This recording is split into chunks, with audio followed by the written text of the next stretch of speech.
میرے ایک دوست ہیں، غریبوں سے بڑی محبت ہے ان کو.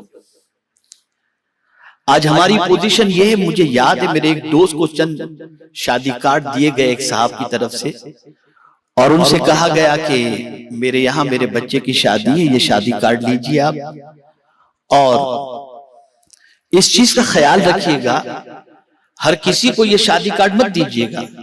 آپ کے دوستوں میں جو کیپیبل ہوں، اچھے لباس زیب تن کر کے آ سکتے ہوں، ملینر ہوں، انہی کو کارڈ دیجئے گا، ورنہ میری شادی میں کوئی پھٹے پرانے کپڑے پہن کر کے آئے گا تو میری عزت چلی جائے گی.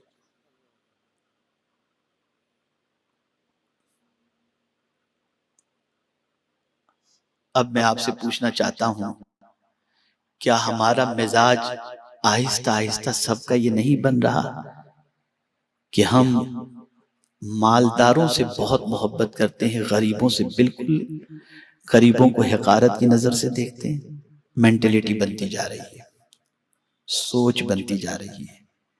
غریبوں کو نگلیٹ کرنا، غریب. اب دیکھیے نا، زکوٰۃ کے سلسلے میں بھی پیغمبر رحمت صلی اللہ علیہ وسلم نے بنیادی طور پر بتایا کہ سب سے پہلے قریبی رشتہ داروں کو دو.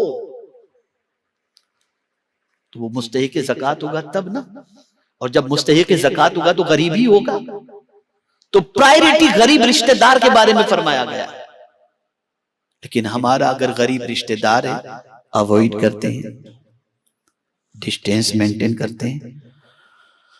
اور میں پوری ذمہ داری کے ساتھ عرض کر رہا ہوں، حضرت آدم علیہ السلام سے لے کر پیغمبر رحمت صلی اللہ علیہ وسلم تک، اور صحابہ سے لے کر اعلیٰ حضرت تک، اعلیٰ حضرت کے بعد سے لے کر جملہ اولیاء کرام تک، سب کی زندگی کو اٹھا کر دیکھ لو، آپ اس نتیجے پر پہنچیں گے کہ سب اس لیے بھی پرسکون تھے کہ سب کا تعلق غریبوں سے بہت زیادہ آپ کو ملے گا،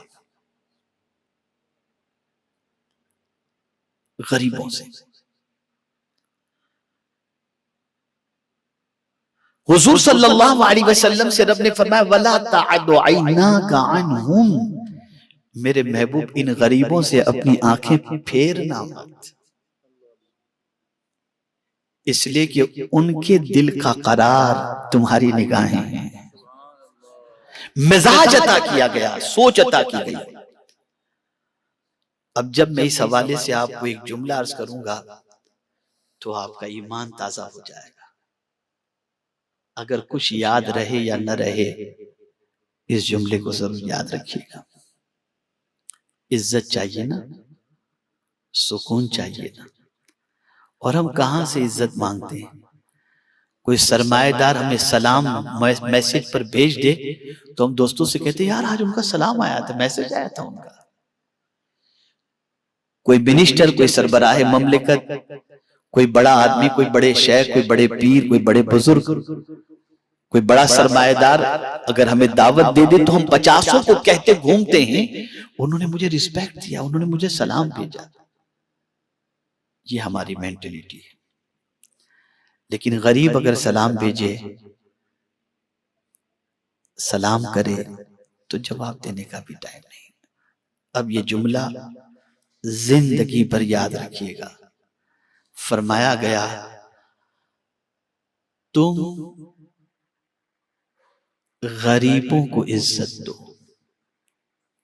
تم غریبوں کو عزت دو، اللہ طاقتوروں کے ذریعے تمہیں عزت عطا فرمائے گا. تاریخ اٹھا کر کے دیکھیں آپ، جن جن لوگوں نے غریبوں کو عزت دی ہے وقت کے طاقتوروں نے ان کی عزت کی ہے. اور آج غریبوں کو عزت دے کر جتنا آپ کو سکون مل سکتا ہے، میں یہ نہیں کہتا کہ امیروں کو عزت نہیں دینا چاہیے، اس لیے کہ حضور نے فرمایا ہے کہ جو جس اسٹیٹس کا ہے اسی کے ساتھ اس طریقے کا سلوک کرنا چاہیے. مالدار ہے، جیسے کہ سرکار کی حدیث سے موجود ہے الحمدللہ کہ سیدنا صدیق اکبر رضی اللہ تعالیٰ عنہ تشریف لائے تو حضور ایسے ہی بیٹھے ہوئے تھے، فاروق اعظم تشریف لائے حضور ایسے ہی بیٹھے ہوئے تھے، مولا علی کرم اللہ، حضرت عثمان غنی رضی اللہ تعالیٰ عنہ جب تشریف لائے تو سرکار صلی اللہ علیہ وسلم وسلم اپنی تیبن کو درست کر کے سیدھے ہو کر کے بیٹھ گئے تو لوگوں نے کہا حضور وہ دونوں آئے تو آپ ایسے ہی بیٹھے رہے، عثمان آئے تو آپ اس طریقے سے بیٹھے۔ سرکار نے فرمایا جس کی حیا سب سے زیادہ ہو اس سے مجھے بھی حیا کرنی چاہیے۔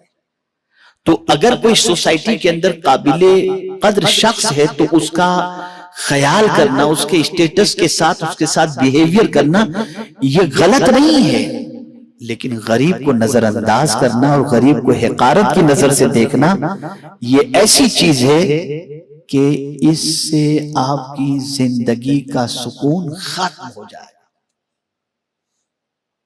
سکون ختم ہو جائے۔ عرض کر رہا تھا میرے ایک دوست کے بارے میں، ماشاءاللہ ممبئی میں رہتے ہیں، اللہ نے بہت نوازا ہے، اتنا نوازا ہے کہ میں بتا نہیں سکتا آپ کو،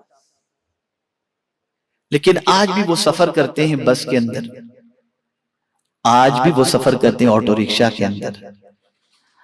اب وہ کچھ عرصے سے ماہ رمضان المبارک میں مدینہ منورہ 1 مہینے کے لیے تشریف لے جاتے ہیں، اور جب تک وہ رمضان المبارک میں وہاں تشریف نہیں لے جاتے تھے اس وقت تک ان کی عادت کیا تھی آپ کو معلوم ہے؟ ملاڑ میں، ممبئی کا ایک علاقہ ہے مالونی، ملاڑ مالونی، وہاں پر غریبوں کی ایک بستی، ان غریبوں کی بستی جہاں پر پانی 15 روپیہ گیلن کے اعتبار سے لوگ اپنے گھروں میں لاتے تھے اور پانی پیا کرتے تھے، یہ پورا رمضان المبارک ان کے ساتھ بیٹھ کر کے افطار کیا کرتے تھے، پورا رمضان۔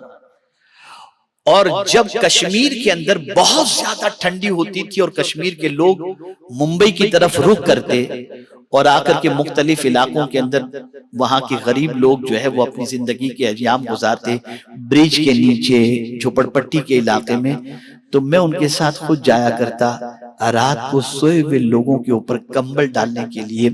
واللہ میں آپ کو یقین کے ساتھ کہتا ہوں اس وقت جو سکون کی دولت ملتی تھی، اس سکون کی دولت کا میں اندازہ، اس کا میں آپ کو صحیح معنوں میں اس کی اہمیت اور اس کی لذت نہیں بتا سکتا۔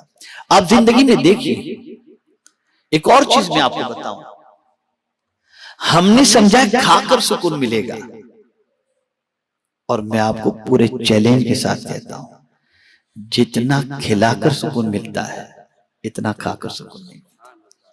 یہ نیچرل ہے، یہ قدرتی طور پر، یہ روح کی غذا ہے۔ میرے پیارے آقا صلی اللہ تعالی علیہ وسلم کے پیارے دیوانوں، آہستہ آہستہ